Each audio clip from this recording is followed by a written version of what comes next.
جايه النهارده اكلمكم عن حاجه معجزه يا جماعه للشعر حرفيا. اول حاجه علشان ما اطولش عليكم، احنا كلنا عندنا مشكله التساقط، شعرك بيقع على طول، حتى بتاخدي فيتامينات برضو الشعر بيقع بطوله بطريقه غريبه وملحوظه جدا. انا جربت يا جماعه حاجه للتساقط، مجموعه للتساقط روعه، مفيش احلى من كده. هو الشامبو بتاع التساقط سولي لونج شامبو. بصوا كده انا مخلصه منه قد ايه، حوالي نص العبوه. عايزه اقول لكم ريحته روعه، سيبكم بقى من الريحه، بصوا ريحته روعه، ريحته فظيعه، سيبكم من الريحه. تركيبه الشامبو تركيبه كلها مكونات طبيعيه جدا، مكوناته كلها طبيعيه جدا. بصوا شايفين، بصوا شايفين عامل ازاي الشامبو، عامل زي الحرير. قسما بالله انا بحطه على دماغي وبدعك كده وبغسل، ما بسيبوش حتى على شعري، بغسل كده شعري.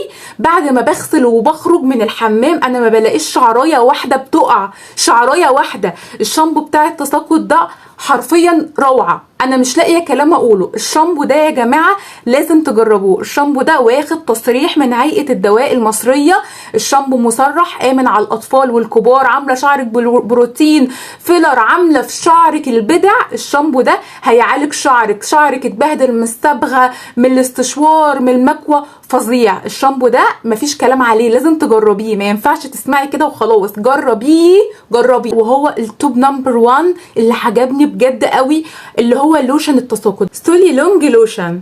بصوا شكل الباكج عامله ازاي، ده لوشن التساقط، ده شكل الباكج بتاعه. عايزه اقول لكم ان ده علاج رهيب رهيب للتساقط.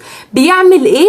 عايزه اقول لكم ان بيملى الفراغات اللي في الشعر، بيوقف تساقط الشعر من اول استخدام.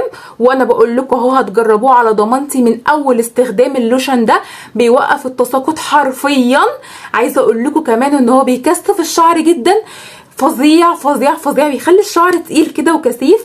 انا بمسكه كده وبفرق شعري بعد ما بغسل شعري، بفرق شعري كده من النص وبفرق شعري من الجناب وبوطي كده، وببتدي ان انا ابخ ابخ ابخ ابخ على الاماكن اللي فيها فراغات. لو ما فيش فراغات انا برش عشان التساقط. ده علاج تحفه للتساقط، انا بقول لكم اهو جربوه يا جماعه.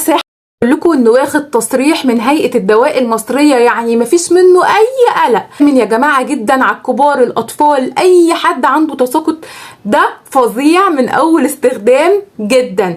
السيرم ده بقى مصرح من هيئه الدواء المصريه، السولي لونج سيرم. السيرم ده بقى بيعمل ايه؟ السيرم ده لو انت بتستخدمي علاج لشعرك او شعرك متبهدل بايظ وبتعالجيه وبتحبي تعملي حراره على شعرك او تعملي صبغه، عايزه اقول لكم ان السيرم ده يا جماعه خطير وريحته روعه. سيبكم بقى من كل ده، السيرم ده بيتحط قبل المكوى او الاستشوار اللي بتعرضي لشعرك للسخونيه، بيتحط بيعمل ايه؟ بيحافظ على الشعرايه من اولها لاخرها، الشعرايه ما بتتحرقش ما بتتهلكش ما بتتبهدلش، بيغذي وبينعم، بيدي لمعه للشعر روعه، بيدي لمعه للشعر مش طبيعيه.